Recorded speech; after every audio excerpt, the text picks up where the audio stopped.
I'm Z. And I'm Jake. And welcome back to Hungry Talks. Welcome back, Jake. Give us a big smile. There it is. You look much more like yourself today. Yep, I'm feeling a lot better now. So what happened? I had a huge panic attack last week. Oh, what was it about? Are you okay? I was just chilling in my room and then suddenly it hit me. What did? I'm graduating soon. Ah. This is serious stuff. Am I ready? How do I land a job, make connections, navigate the real world? It's totally normal to feel overwhelmed, but stressing won't help. We need to think positive and prepare ourselves. Easier said than done, Z. True. Well, I guess today's our lucky day. We've got 3 wonderful guests joining us to help figure it all out. Wait, 3? Yep, 3. First up, we have Amy Lee, the founder of Talent Run and a master of networking and mentorship in the advertising industry. And next we've got Julia Gianni-McGoran, also known as GGMcG, a brilliant visual artist whose work spans album covers and major brand campaigns. And finally, Tim Stroh, a tech innovator whose work has transformed how creative teams communicate and collaborate worldwide. What a lineup. Exactly. So, whether you're about to graduate, just starting out, looking to level up your career, or simply intrigued by the power of connections, aha, you're in the right place. So without further ado, let's get started.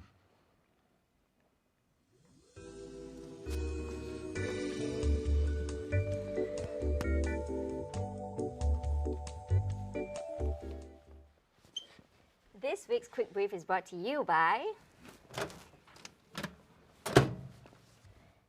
the Australian Water Safety Council. This one's tough. Bystander drownings are on the rise as parents try to rescue their children. It's heartbreaking to see someone in danger, but it's crucial to stop, assess the situation, and think before acting.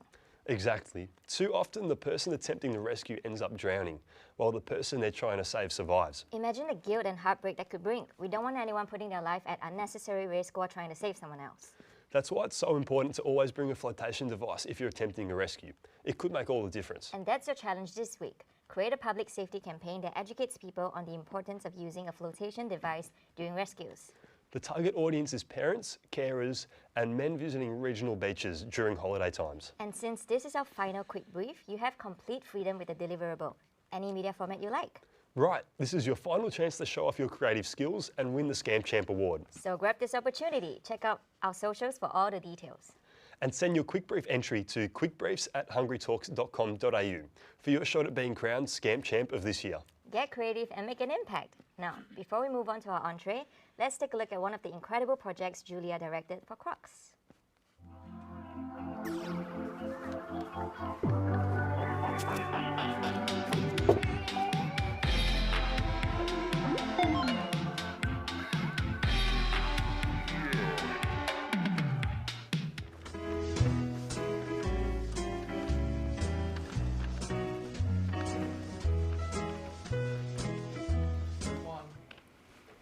Joining us for the entree today are Amy Lee and GGMcG. Welcome to the show. We're so happy to have you both here. But before we dive into the deeper questions, let's start with something fun, some rapid fire questions. So what we'll do is we'll ask you a series of quick questions and you'll try to answer as many as you can within a minute. Ready? All right, so we'll start with you, Amy, and Z's going to ask you a question, answer, and then I'll ask you a question, and then we'll go like that. So if you're ready to go, Z, do you want to kick it off? Go. Describe yourself in one word. Fun.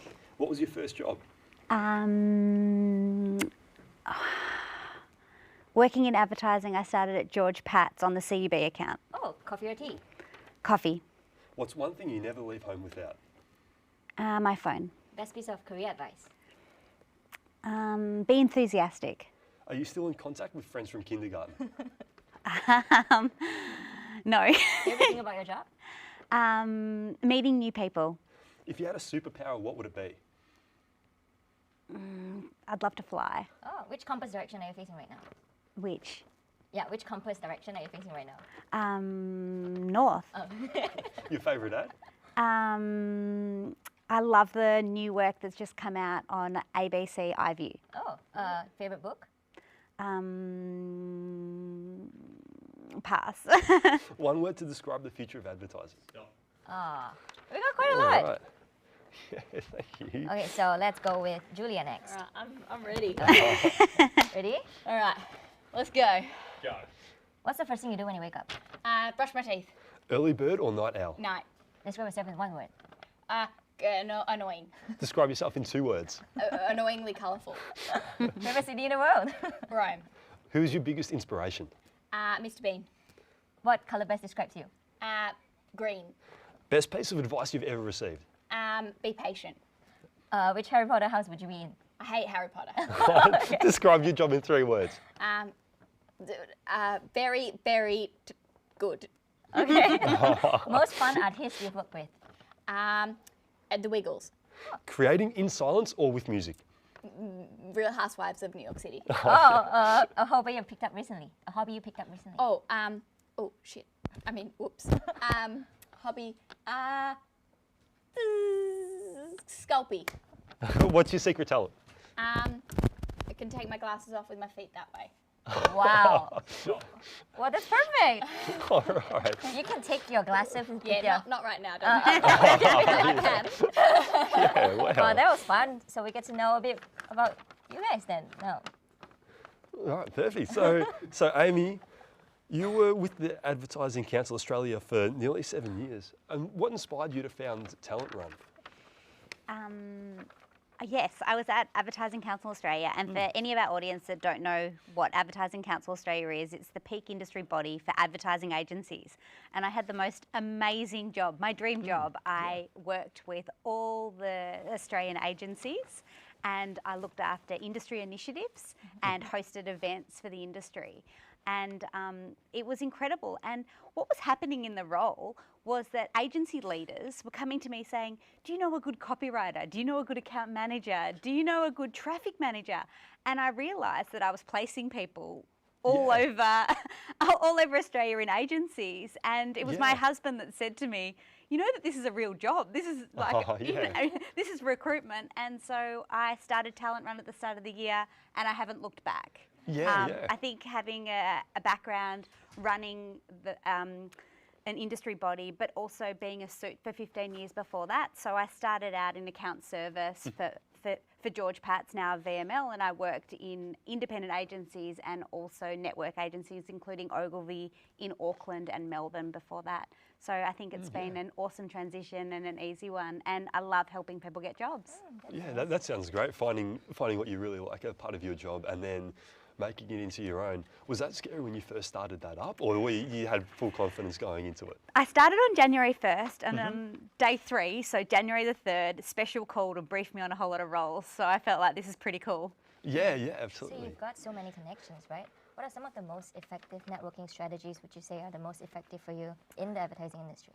I think if you're looking for a job, which I think your audience will be in the ad industry, I think it is about going out and meeting people in person. So it's about attending networking events. Like coming up will be the award Work Behind the Work, and that's a great one to go to because you get to experience what it's like behind the scenes for agencies. And so attending award events and also being part of the Young Bloods. The Young Bloods is a committee for under 30s, and I'd encourage everyone who wants to start their career in advertising to go there. They'll be running educational events, they'll be running social events. Last week they ran a great speed mentoring night, which I'm sure some of your audience would have gone to. And I think it's if you were a junior copywriter and you're looking for an art director partner, Youngbloods events, they're fantastic to go and meet a partner there. How important, how important would you say it is to have a mentor when you're just starting out in creative industries? I think having a mentor is great because they can often help you navigate pathways into the industry, and so I would encourage everyone to have a mentor. And even still, I've got mentors that help me both from an advertising career sense and also from a recruitment sense, just helping me, guide me, provide advice. And I think that we can always learn. I don't think we're ever there and settled. And what do you think makes a mentor great? What are some of the most qualities that you think? Yeah, look, I think they've got to be a good listener, but also you've got to be a good listener. And I think it's providing someone who you really admire. There's qualities in there that you think, I would like to be like them and follow them. And it might not be everything, but it's taking certain qualities and learning off them.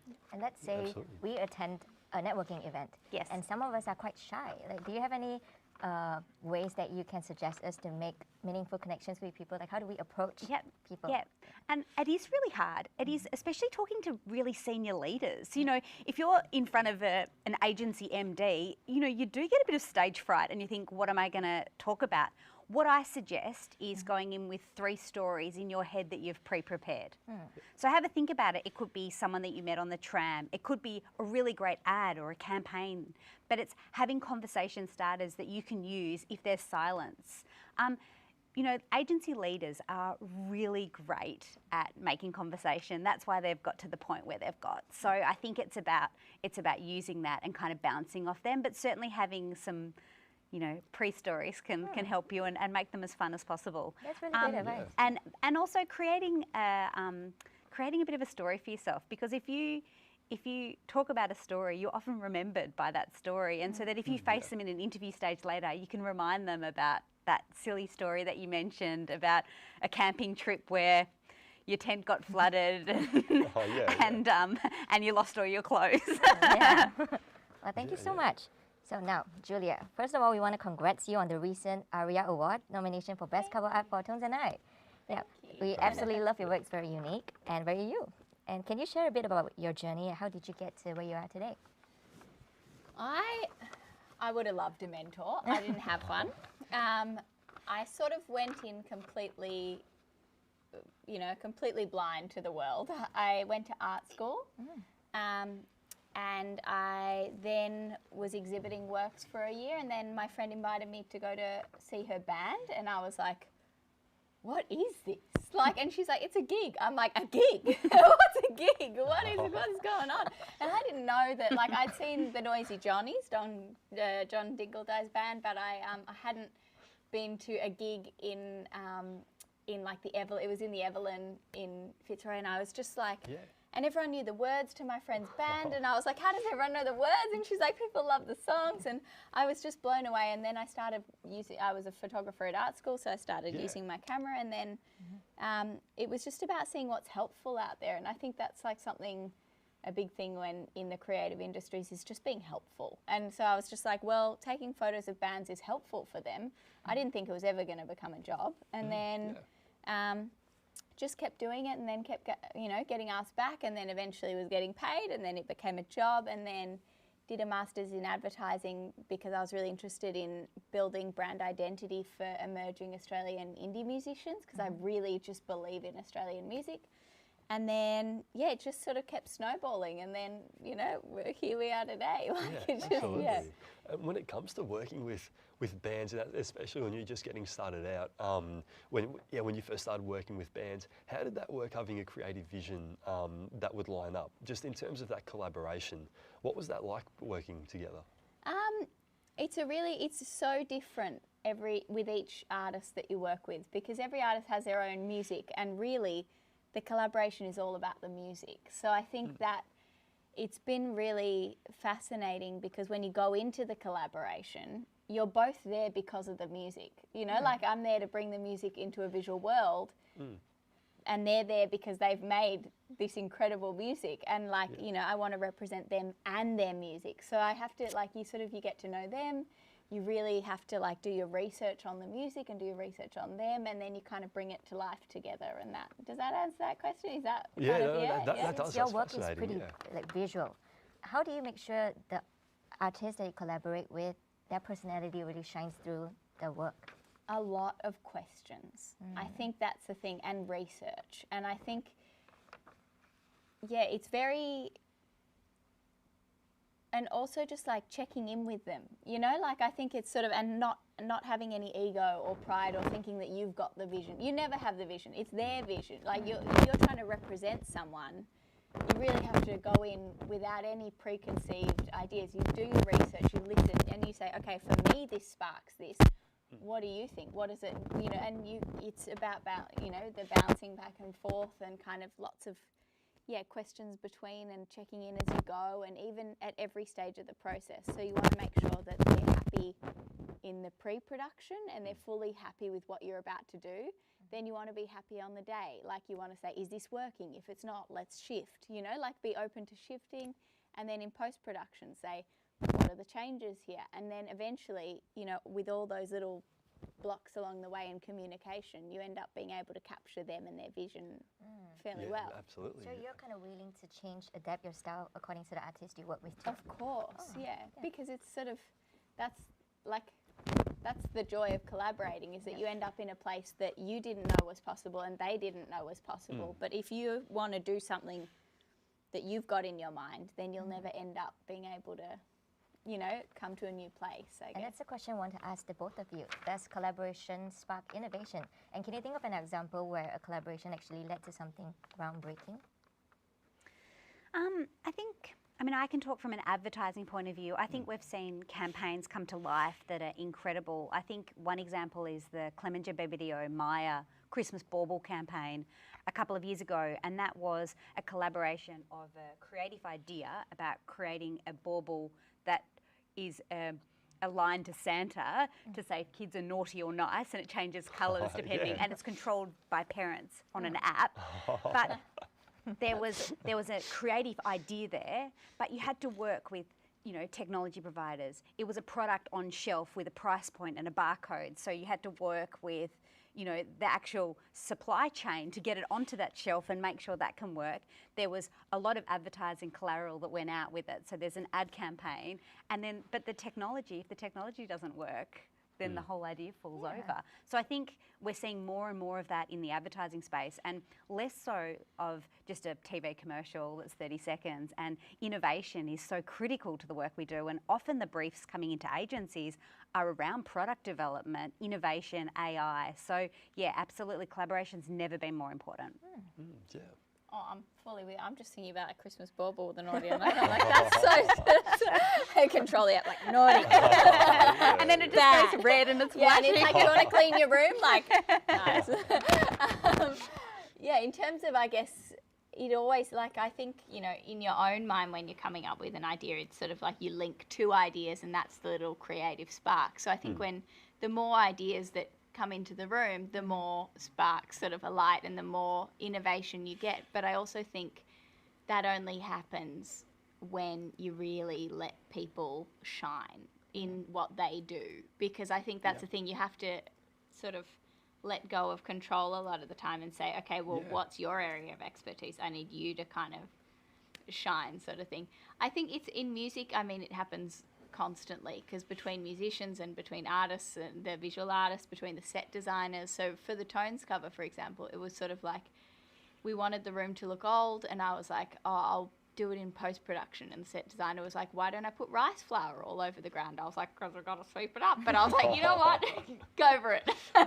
And it really made it work. Yeah, and like, you know, it's sort of, you tie things together because people have different areas of knowledge that are exciting, and things always end up better when there are more brains in it, I reckon. And good brains. This episode is all about, you know, being connected, and you've worked with artists like Tones and I, covers like Rolling Stone magazine and Spotify and all that. How has the recognition and visibility influenced your career and your professional connections? I think in terms of the recognition, it's a funny thing because recognition, you know, it doesn't always, like, it's always surprising, you know, you go like, oh, you like that, did you? You know, like you never kind of know what will be recognized, and you something might fulfill you that's not recognized. But I think overall recognition helps in just building trust with people. And I think at the beginning what I noticed is I'd say, you know, we'd just go to the manager or the label and say, here's the project we're thinking of getting off the ground, and they'd be like, and how are you going to make that happen? And it's like, no, I swear I can. You know, I will make it happen. And there's sort of a lot of doubt there. But as with recognition, it builds trust. So you say, we're going to do this, and it's going to look like this. And they go, awesome. Like, let us know when it's done. You know, like there's no questioning, which I think is really, I'm very grateful for. Yeah, absolutely. And can both of you share like a story where a personal connection led to like a professional breakthrough? Is there like a...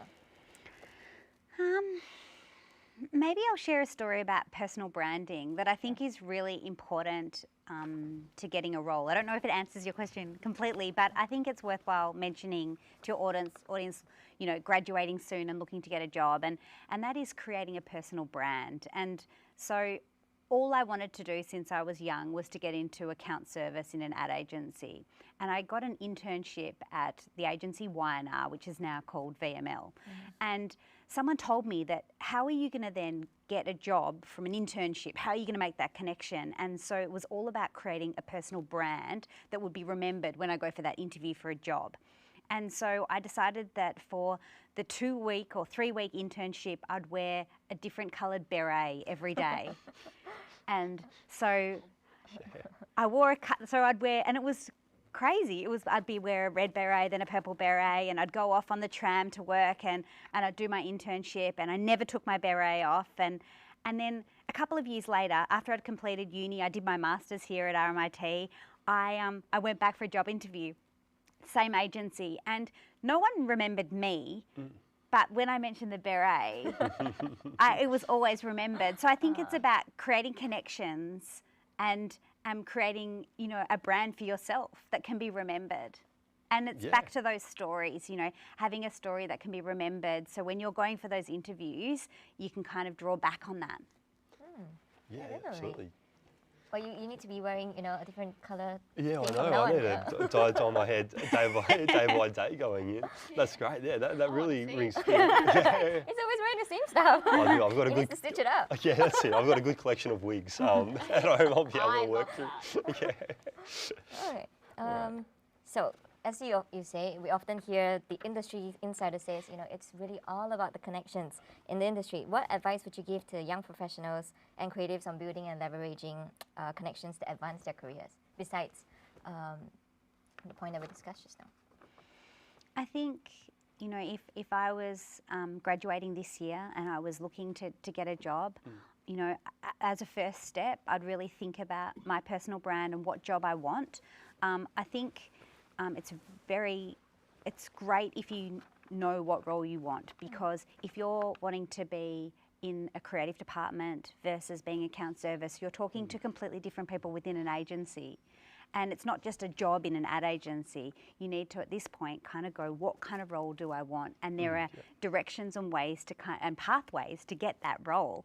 And so I think that's probably a tip. And then you network with those people. So if you want to be a junior copywriter and that's what you want to do, doing award school is a great start. But also having a look at work, and agency work, and meeting ECDs that you like their work. So if you like the work of the Monkeys, well, make it your mission to go and meet some of the creatives who work at the Monkeys so you can get in there. So making those connections of people that you admire. Or if you really love, the work that TBWA does, well, and you want to be a suit, well, go in there and start meeting some suits who work at TBWA. And we're so fortunate now with LinkedIn that it's actually quite easy to work out who's working at what agencies and what roles they're in. So forging those connections through LinkedIn is a good start, and going to events where maybe these leaders are talking as well.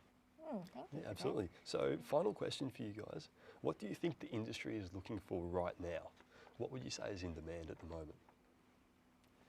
I would say people who are flexible and helpful and take responsibility for what they do, because I feel like in the creative world, at least, there's a lot of jobs, but they're very random. And you never know. And I think people who are just willing to get involved, just get involved. And I think it's interesting, like what you were saying in terms of meeting roles. I think in the creative industry, it's about just finding people who you like and who you want to spend time with and who you click with, and following and lifting each other up, and kind of just staying positive and getting excited and that kind of thing. But I think, just being positive and really finding where you can be helpful, you will get jobs. It's just kind of the way it is in the world that's a bit chaotic at the moment, I think. I agree with that. And I think also to add to that is curiosity.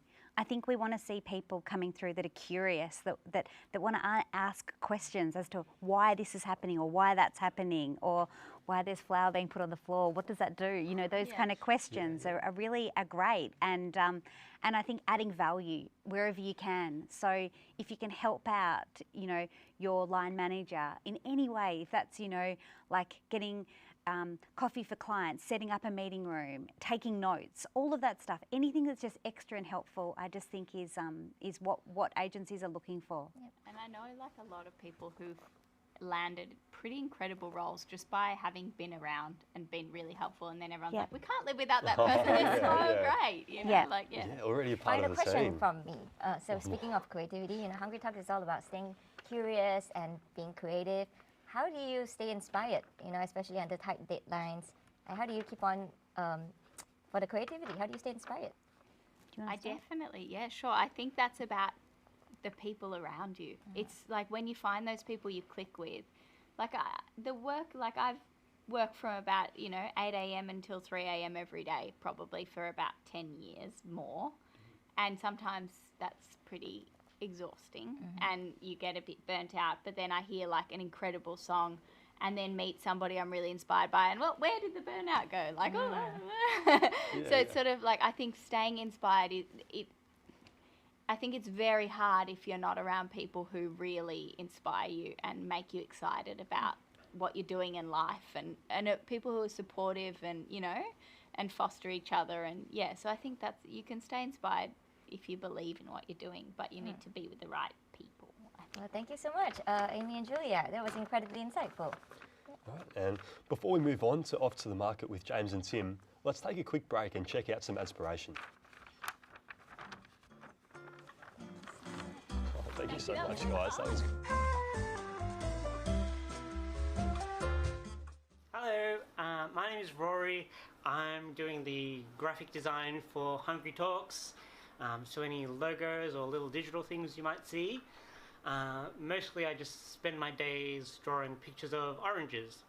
The Carlton Draft Big Ad was made in 2005, directed by Paul Middleditch, art direction by Grant Rutherford, who later went on to co-found East of Everything, and written by Ant Koff, who's now at the Monkeys in Melbourne, with cinematography by Andrew Lesney, who also DP'd on Lord of the Rings, which you can definitely see in the ad. I first saw this ad when I was just a child, and it opened my eyes to the idea that advertising could be more than just a marketing strategy, that it was a tool to move units and increase overheads, but rather that it could be creative and audacious and silly. The world needs more silly, basically. Ads like this, and definitely any creative work like this, teach us not to settle on first ideas or safe ideas, but to push and interrogate your ideas. And that while sometimes it may feel undervalued, really the best thing you can add to any team and any project is the uniqueness and creativity of your own voice. So for the next minute, sit back, crack open a cold one if you got it, and enjoy the ad.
Welcome to Off to the Market, where we take a break from providing the insight.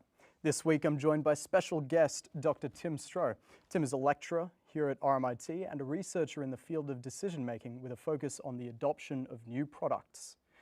This is the topic of his 2018 book, A Deeper Truth. Today we're going to be discussing the paradoxes of buyer behavior and how you can harness the science of decision making to ensure success. So Tim, how difficult is it to launch a new product? Very. Very. Extremely.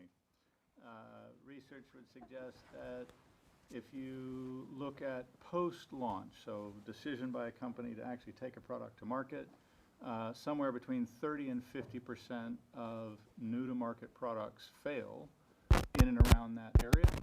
If you go all the way back to concept, somewhere in the neighborhood of 90% of all new-to-market product development, innovation, research translation, startup, concept, moving forward, fail.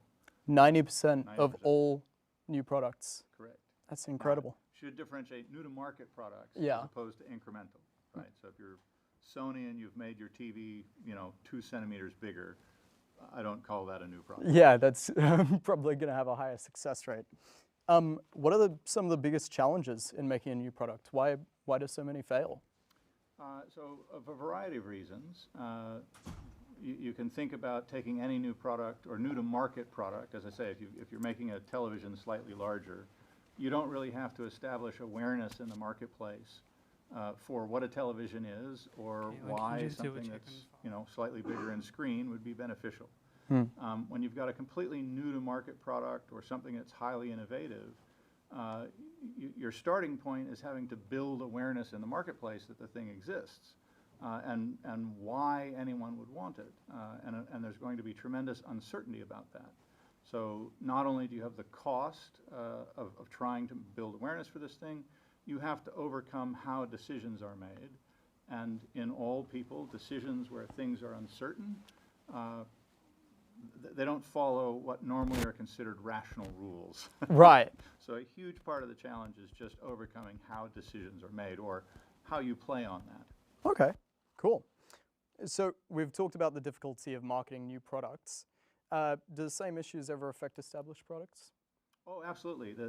This issue of decision making, anytime there's something uncertain that a person has to make a decision about, contrary to, I think, accepted understanding in the way people think, people think the way they do. Yes.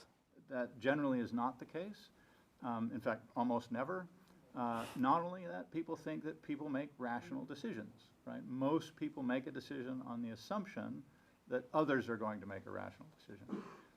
The reality is when things are uncertain, we have at a minimum of 16 really distinct decision-making modules in the brain. These modules all compete with each other when a decision is being made. When things are uncertain, these evolved modules play a much bigger role. So things like belonging and fear of ostracism, probably the biggest motivational force in human behavior and decision making. People will do anything not to be ostracized, right? And there are a variety of reasons for that. That area of the brain is actually linked to the same pain centers that have you sense and understand pain when you touch a hot stove, right? So fear of ostracism is just deeply rooted motivation. A really strong motivator. Huge. Far greater than rational. Far greater than reason, far greater than personal safety. It's definitely at the top of the stack. Okay. We also compete for relative status. That's one that is often overlooked, right? You can kind of think about each of these as forms of value, right? We don't just want economic utility. We want relative status to people in our peer group or our larger reference groups. We want to make sure we belong. We'll resist loss of belonging. We'll resist loss of relative status. There are things like autonomy and interestingness or novelty, right? Reality here is if you don't get a certain amount of novelty in your life, you will actually have negative health consequences. Fascinating. Right? You will get sick more. You will have more accidents. You will wind up in the hospital more if you don't have a certain amount of interestingness and novelty in your life. Same for autonomy. Relative capability is another one of these drives. So yes, we are capable of reason, but reason... It doesn't motivate us. Or not as much as we might like to think. Correct. Yeah. Right? We are capable of reason, but reason is most active in helping us pursue these other forms of value, not economic utility. Okay. Right? I spoke to several advertising students here at RMIT to find out what they think, To find out if they think that consumers are rational, here's what they had to say. I think they're motivated by their environment and what their needs and wants are. Depends on their age, their gender. I think their individual circumstances indicate the products that they need, and then, what we do to fit those needs. I reckon consumers want to feel like they're important. I reckon if a product makes them feel like they're special, they'll buy it. I think personally, when a product relates to how I'm feeling, thinking, or something I'm seeing, especially across social media, that's what makes me purchase more frequently. If I'm going into a shop and I see a piece of clothing that relates to how I identify and how I like to express myself, I'm more likely to purchase it. What factors motivate consumers? So from what I've learned about advertising, it really depends on what you're purchasing. So if you're buying big things like a car or a house, then research and rationale would be the thing that motivates you. But if you're doing things like an everyday like grocery shop, then I would just say whatever's easiest motivates you. And that doesn't necessarily have to be rationale. It could just literally be the sake of convenience. For any larger purchases, I'd say there's rational motivation there, a bit more forethought. Even stuff like supermarket shopping, obviously not going to buy expensive cleaning products when they're not on special, because what's the point? Trends often motivate consumers, especially in social media and TikTok. I agree. I think personally, I know that packaging and stuff isn't the most important factor, but it really does influence me on buying. If I go to Woolies, I'll get the body wash that looks pretty. Yeah, no, totally. I'm a bit of a sucker for packaging as well. And also for, I am very influenced by social media influences as well. Even if it's subconsciously, I know that I'm always more likely to consume something that is very heavily on my For You page on TikTok and things like that. How often do consumers make rational purchases? Not often. I want to say not often, maybe once a month. I don't think people are buying houses and cars every day. I think they don't make them very often at all. I think nowadays, because you're so easily influenced, that you're just buying anything from TikTok shop a few times a week at least. But yeah, that's without thinking about the current economy. Yeah, I feel like everyone spends their money differently. So I would say most of my purchases are pretty irrational, but I don't know, some people like to spend their money on clothes, some people like to spend their money on cars, you know what I mean? I feel like most people's purchases are pretty irrational, not super needed.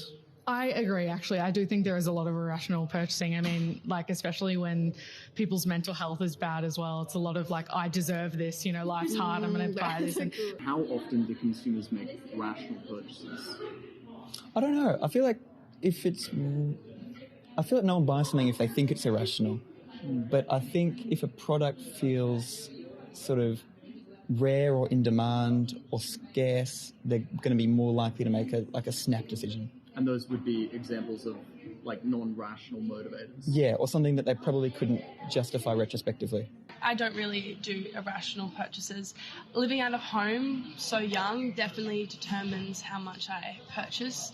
And to me, an irrational purchase is something that I don't typically need. So clothing. I think majority of my purchases are rational. I can't think of the last time I purchased something that I didn't need. For me, as an international student, I have the limited money, so I need to think a lot. One factor that leads to irrational purchases from me is lack of patience. But I'd say kind of when it comes to other things, maybe it's a rainy day and you're caught out in the rain and you spend money on a jacket, things like that kind of can lead to more irrational purchases.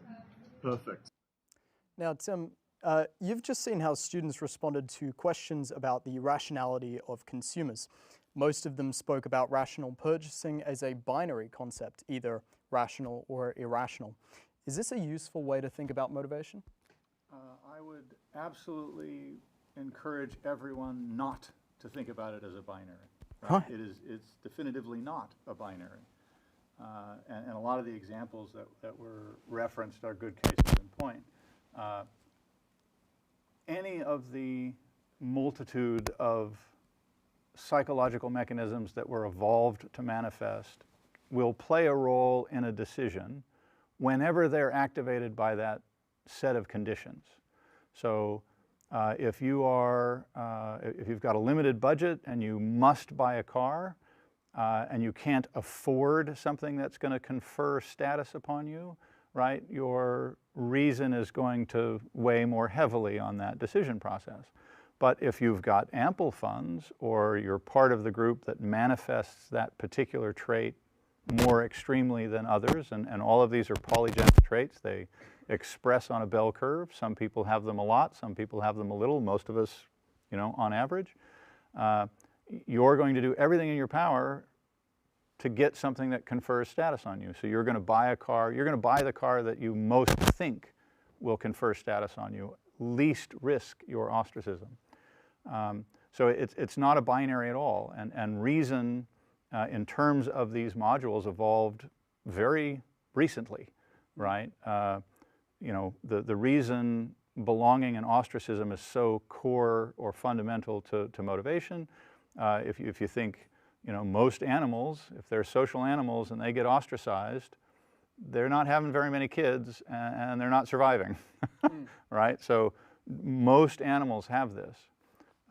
So it's not a binary, it's not your rational some of the time and not other times. It's if a set of conditions activates your drive for status, your fear of loss of ostracism, your identity, right? Your identity, if you think about relative status, relative capability, belonging, these are only accessible in comparison to others. So part of your identity is this need to define yourself relative to others. Okay, if that's triggered, you're going to resist challenges to your identity or your group identity well over, you know, reasoned utility or economic benefit, right? If you think about extreme sports, there's lots of this idea that people compete in extreme sports for the adrenaline, and I'm sure that does play a role. But I would put to you that the evidence supports the idea that really what they're doing is competing for relative status in a peer group and competing to belong in that peer group, right? They don't want to get ostracized from it. They don't want to lose relative status in that group. So they do more and more extreme things. Right. Okay. Right? I hope that made sense in terms of juxtaposition to being rational. It's not a binary, though. They're all intermingled. Yeah, right. Many of the students said that their purchasing decisions were entirely rational. How well do we really know our own motivations as consumers? We don't. We don't. One of the fascinating things for me in a lot of the research that has been done, that I've done, is really just how little people are aware of what governs their decisions. There's a great set of experiments where they ask a bunch of subjects to answer 20 questions. They then ask them to wait a moment, they go away, and then they come back and they change some of the answers that the subject gave. And they go back to the person and say, look, you answered this question about, you know, your political position on this subject. Why did you answer it that way? And in asking the question, they're giving a different answer than the person actually gave. And rather than the person correcting the experimenter, the person will give a rational answer. They will explain why they answered it, in fact, differently than they actually answered it, right? They'll do photographs of people and say, you know, which one do you find more attractive? They'll tabulate that. They'll go back and say, well, you said this one was more attractive, when in fact it was not the one. Why did you do that? And the person, will, without batting an eyelash, will go, oh, it's because of the mustache or the eyeglasses. We'll give some explanation. I raise all of that to say, well, like, we literally often explain why we make decisions after the fact, not in the lead up. So as a general rule, most people are not aware that, you know, why did they buy the Tesla? If you ask them, they will tell you, oh, it's the screen, it's fuel efficient, it's environmentally friendly. They'll give you a rational answer. The reality is it was just they want to flaunt their status and the fact that they can afford one. So we do a lot of work to rationalize decisions that we already made or that we didn't make. that we've been told we made. Correct. Yeah, Correct. Well, so we really don't know ourselves at all. What would you say is the most undervalued insight about consumer behavior? Look, I'm biased because, you know, my research is on how decisions get made when there's any degree of uncertainty and what's the role of evolved psychological mechanisms in decision making. I would put to you that is, you know, it's underutilized. There's a lot of misunderstanding about it, but that would be the thing that I would love for many, many more consumers to be aware of. Because contrary to this idea of bias, right, the economists would have you believe that your decision making is rational except when you're biased away from it. That's not true. There is no core rational decision process. It's actually on the periphery, right? We're not fundamentally rational. Absolutely not. We are capable of that, but we are not fundamentally that way. Okay. And we're not biased away from a rational decision. What we have is a motivation to belong, to pursue status, to have relative capability, to, you know, pursue and defend family, like we have these set of drives. We use reason to pursue those things. We're not biased away from those things or biased away from economic utility or safety. We're actually just pursuing other things. Excellent. Thank you. And finally, to tie it back into the episode, Tim, you teach entrepreneurship here at the university and have ample experience in the field. How important have business connections been to your ventures? I would say tremendously important with a wrinkle. I would say relationships are tremendously important. Getting to know people is tremendously important, not necessarily business connections. Okay. When I first arrived in Australia, I knew my wife. That was it. It took me a while to learn this, but the more you proactively listen, and listening to some of the earlier interviews, the more you just try and be helpful and try and be interested in other people, not networking in a mercenary way, just literally being interested in other people and trying to help them. The more relationships you build, the broader those relationships get, the more beneficial having those relationships is back to you. And I would encourage anyone who wants to start a business, really do anything, right? Go talk to people. Not to talk to them, but to listen. Yes. Right. Beautiful. So get some friends, really. That's all we have time for this week on Off to the Market. Now it's back to our hosts. Right? We covered so much today, from understanding the power of connections with Amy and Gigi to unraveling the complexities of consumer behaviour with Tim. There was so much to learn, whether it's building connections, finding inspiration, or making smart decisions. So many valuable takeaways. And for those of you who are about to graduate or just starting out, like me, we hope this episode gave you the confidence to take that big next step. Relationships are powerful, both personally and professionally. Cherish them, nurture them, and never underestimate where they can lead you. And be kind to people. Speaking of connections, what's the weirdest connection you have, Z? Can't really think of one right now. Do you have one? Oh, definitely. My auntie's hairdresser is friends with the founder of Dell. What? I know. Anyway, a big thank you to everyone tuning in. We hope you had as much fun as we did. We hope to see you all next week. Until then, Stay curious.